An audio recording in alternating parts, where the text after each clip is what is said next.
Sir ನಮಸ್ಕಾರ sir. ನಮ್ಮ ಮನವಿಗೆ ಸ್ಪಂದಿಸಿ ನೀವು ತೊಗರಿನ ನೋಡೋದಕ್ಕೋಸ್ಕರ ಬರಗೂರಿಗೆ ಬಂದಿದ್ದೀರಾ.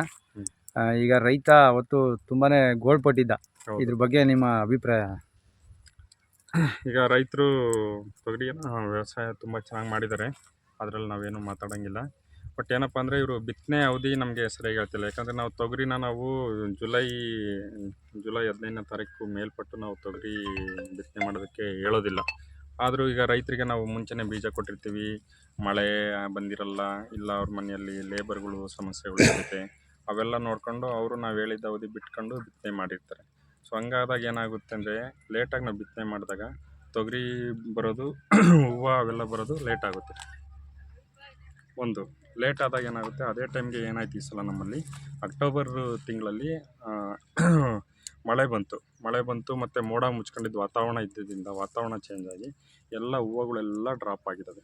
ಸೊ ಅದೇ ಕಾರಣ ಇದಾಗಿರೋದು. ಮತ್ತು ಇದರಲ್ಲಿ ಇವರು ಒಂದ್ಸರಿ ಒಂದು ಸಿಸ್ಟಮಿಕ್ ಇನ್ಸೆಕ್ಟಿಸೈಡ್ ಒಂದು ಸ್ಪ್ರೇ ತಗೊಂಡಿದ್ದರೆ ಚೆನ್ನಾಗಿದೆ. ಯಾಕಂದರೆ ಎಲ್ಲವನ್ನೂ ಎಲ್ಲ ಬಂಜೆ ರೋಗ ಬಂದೈತೆ. ಎಲ್ಲ ಎಲೆಗಳೂ ಎಲ್ಲ ಕಲರ್ ತಿರ್ಕೊಂಬಿಟ್ಟವೆ, ಹಳದಿ ಬಣ್ಣಕ್ಕೆ ತಿರ್ಕೊಂಡು ಅವು ಏನು ಬಂತು ಅಂದರೆ ಹೂವೇ ಬರಲ್ಲ ಅದ್ರಾಗೆ. ಹಂಗಾಗಿರೋದ್ರಿಂದ ಇದಾಗಿದೆ. ಒಂದು ಬಂಜೆ ರೋಗನೂ ಒಂದಿದೆ, ಮತ್ತು ಈ ವಾತಾವರಣ ಬದಲಾವಣೆ ಆಗಿರೋದ್ರಿಂದ ಹೂವುಗಳು ಡ್ರಾಪ್ ಆಗಿದ್ದಾವೆ. ಸೊ ಅದಕ್ಕೆ ಈಗ ಒಂದು ಔಷಧಿ ನಾನು ಹೇಳ್ತೀನಿ, ಇದೊಂದು ಸರಿ ಸ್ಪ್ರೇ ಮಾಡಲಿ. ನಾವು ವಾರಕ್ಕೊಂದೊಂದು ಸರಿ ಅಪ್ಡೇಟ್ ತಗೊಂಡು ಒಬ್ಬರು ಇನ್ನೂ ಅದೇನಾದರೂ ಹೂವು ಬರಲಿಲ್ಲ ಅಂದರೆ ಒಬ್ಬರು ಸೈಂಟಿಸ್ಟನ್ನು ಕರೆಸೋ ವ್ಯವಸ್ಥೆ ನಾವು ಮಾಡಿ ರೈತರಿಗೆ ಒಂದು ಪರಿಹಾರ ಒದಗಿಸ್ಕೊಡ್ತೀವಿ. ಸರ್ ಈಗ ಏನಾಗಿದೆ ಅಂದರೆ, ಈಗ ನೀವು ಹೇಳ್ತಾ ಇದ್ದೀರಾ ಇಲ್ಲಿ ಮೆಡಿಸಿನ್ಸ್ ಹೊಡಿಬೇಕಾಗಿತ್ತು ಅಂತ, ಬಟ್ ನಿಮ್ಮ ಇಲ್ಲಿ ಕೃಷಿ ಇಲಾಖೆಯಲ್ಲಿ ಇರೋಂಥವ್ರು ಯಾರೂ ಇನ್ಫಾರ್ಮೇಷನ್ ಕೊಡಲ್ಲ ಇವ್ರಿಗೆ? ಕೊಟ್ಟೇ ಇಲ್ಲ. ಕೊಟ್ಟಿದ್ದೀವಿ ನಾವು. ನಮ್ಮ ಆಫೀಸಲ್ಲಿ ನಾನು ಅಗ್ರಿಕಲ್ಚರ್ ಆಫೀಸರ್ ಇದ್ದೀನಿ, ಮತ್ತು ನಮ್ಮಲ್ಲಿ ಆತ್ಮ ಸಿಬ್ಬಂದಿ ಅವರಿದ್ದಾರೆ, ಮತ್ತು ಅಕೌಂಟೆಂಟು ಇರ್ತಾರೆ. ಈಗ ಸ್ಟಾಫು ಸ್ವಲ್ಪ ಕಮ್ಮಿ ಇರೋದ್ರಿಂದ ನಾವು ಜಮೀನುಗಳಿಗೆ ಓಡಾಡೋದಕ್ಕಾಗಲ್ಲ. ನಾವೇನು ಡೆಮಾನ್ಸ್ಟ್ರೇಷನ್ ತೊಗೊಂಡಿರ್ತೀವಿ ಅಲ್ಲಿ ಕೊಡ್ತೀವಿ. ನಾವು ಸಿಕ್ಕಿದಾಗ್ಲೂ ಫೀಲ್ಡ್ ಡೇ ಇಲ್ಲ ಬೀಜೋಪಚಾರ ಕಾರ್ಯಕ್ರಮ ಅವೆಲ್ಲ ಮಾಡಿದ್ದೀವಿ. ಅದರಲ್ಲೂ ಬಂದ ರೈತರಿಗೆಲ್ಲ ಮಾಹಿತಿ ನಾವು ನೀಡಿರ್ತೀವಿ. RSKಗೆ ಬಂದರು ಅಂತ ಇಂಥ ಸಮಸ್ಯೆ ಐತೆ ಅಂದ್ರೂ ನಾವು ಯಾರಿಗೂ ವಾಪಸ್ ಕಳಿಸಿಲ್ಲ, ಎಲ್ಲ ಮಾಹಿತಿನೂ ನಾವು ನೀಡಿದ್ದೀರಾ. ಜೊತೆಲಿ ನೋಡಿ ಈಗ ಹೇಳ್ತಾ ಇದ್ದೀರಾ ಅಷ್ಟೇ ನೀಡಿದ್ದೀರಾ ಅಂತ. ಇವ್ರಿಗೆ ಮೆಡಿಸಿನ್ ಯಾವ್ದು ಹೊಡಿಬೇಕು ಅಂತಲೇ ಗೊತ್ತಿಲ್ಲ. ಒಟ್ನಾಗ ಇಲ್ಲಿ ಹೋದ್ರು ತಗೊಬಂದ್ರು, ಇವರು ಗೊಬ್ಬರದ ಅಂಗಡಿಗೆ ಹೋದ್ರು, ಅವ್ರು ಏನು ಹೇಳಿರೋ ಅದನ್ನ ಹೊಡೆದ್ರು. ಅಲ್ಲೇ ಬರ್ಗೋರು ಅಲ್ಲೇ ಒಂದ್ 2 ಹೆಜ್ಜೆ ನಮ್ಮ ರೈತ ಸಂಪರ್ಕ ಕೇಂದ್ರ ಐತೆ, ಯಾರು ಬರಲ್ಲ ರೈತರು. ಅಲ್ಲ ಸರ್, ನೀವ್ ಹೇಳ್ತೀರಾ ಗೊಬ್ಬರದ ಅಂಗಡಿಗೆ ಹೋದ್ರು ಅಂತ.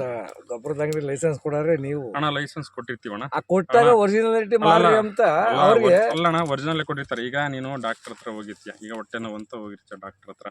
ಡಾಕ್ಟ್ರು ಒಂದು ಮಾತ್ರ ಹೊಟ್ಟೆ ನೋವು ಕರೆಕ್ಟದೇ ಕೊಟ್ಟಿರ್ತಾನೆ. ಅದೇ ನೀವು ಯಾವುದೋ ಮೆಡಿಕಲ್ ಶಾಪಿಗೆ ಹೋಗಿರ್ಸಪ್ಪ ಹೊಟ್ಟೆ ನೋವು, ಅವನಿಗೆ ಹೊಟ್ಟೆ ನೋವು ಎಂಬುದು ಸರಿಯಾಗಿ ಗೊತ್ತಿರಲ್ಲ, ತಲೆನೋವು ಮಾತ್ರೆ ಕೊಟ್ಟಿರ್ತಾನೆ. ಅವಾಗ ಏನಾಗುತ್ತೆ, ಅವನು ಕೊಟ್ಟಿರೋದು ಮಾತ್ರ ಇವನು ಕೊಟ್ಟಿರೋ ಮಾತ್ರ ಹೆಂಗಾಗುತ್ತೆ? ನೀವ್ ಹೇಳೋದು ಸಜೆಷನ್ ಸರಿಯಾಗಿ ಐತೆ, ನಾವು ದಾರಿ ತಪ್ಪಿರಿ.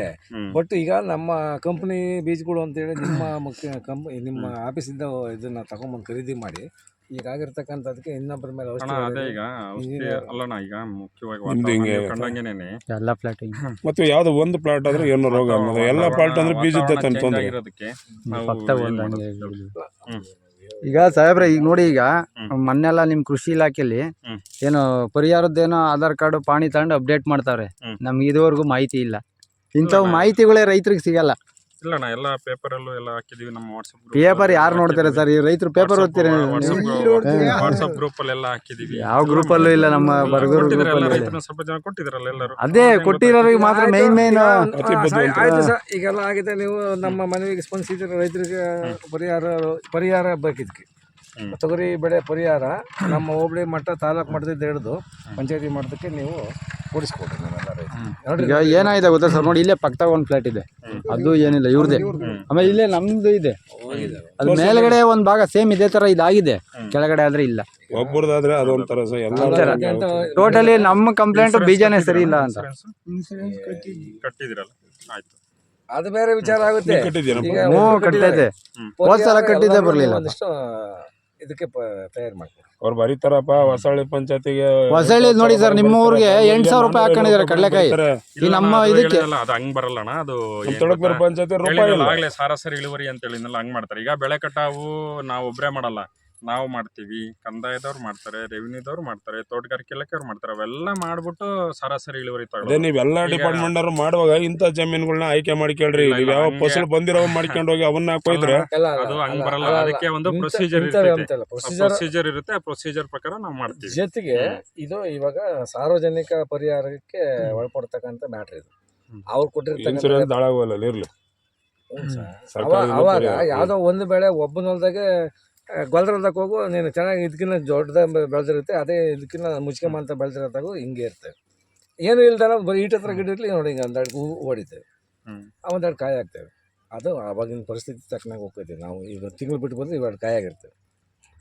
ಸರ್ ಆಯ್ತು ಸರ್, ನಾವು ನಿಮ್ಮಲ್ಲಿ ಮನವಿ ಮಾಡ್ಕೊಳ್ಳೋದು ಏನಪ್ಪ ಅಂದರೆ ಆಲ್ಮೋಸ್ಟ್ ಅಲ್ಲಿ ಇದು ಒಂದೇ ಅಂತಲ್ಲ, ಎಲ್ಲ ವಿಸಿಟ್ ಕೊಡಿ. ಬೇಕಾದ್ರೆ ಫ್ರೀ ಇದ್ರೆ ನಿಮ್ಮ ಟೈಮ್ ಅಡ್ಜಸ್ಟ್ ಆಯಿತು ಅಂದರೆ. ನಾವು ಎಲ್ಲ ಓಡಾಡ್ತಾ ಇದ್ದೀವಿ. ಎಲ್ಲ ಕಡೆನೂ ಆಲ್ಮೋಸ್ಟ್ ಇದೇ ಸಮಸ್ಯೆ ಆಗಿದೆ. ಬಟ್ ಯಾರು ಸ್ವಲ್ಪ ಮುಂದುವರ್ತೆ ಹಾಕಿದ್ದಾರೆ ಮೇ ತಿಂಗಳಲ್ಲಿ ಮತ್ತು ಜೂನು ಮೊದಲನೇ ವಾರ 2ನೇ ವಾರದಲ್ಲಿ ಹಾಕಿದರೆ ಅವರೆಲ್ಲ ಚೆನ್ನಾಗಿದ್ದಾವೆ. ಈಗ ಉದಾಹರಣೆಗೆ ಇಲ್ಲೇ ಹೇಳಿದೆ, ಅಗ್ರಹಾರ ಗೇಟಲ್ಲಿ ಹೋಗ್ತಾ ನೀವು ಲೆಫ್ಟಲ್ಲೇ ಐತೆ, ನೀವು ಒಂದ್ಸರಿ ಹೋಗಿ ನೋಡ್ರಿ, ಅಲ್ಲಿ ತುಂಬ ಚೆನ್ನಾಗೈತೆ.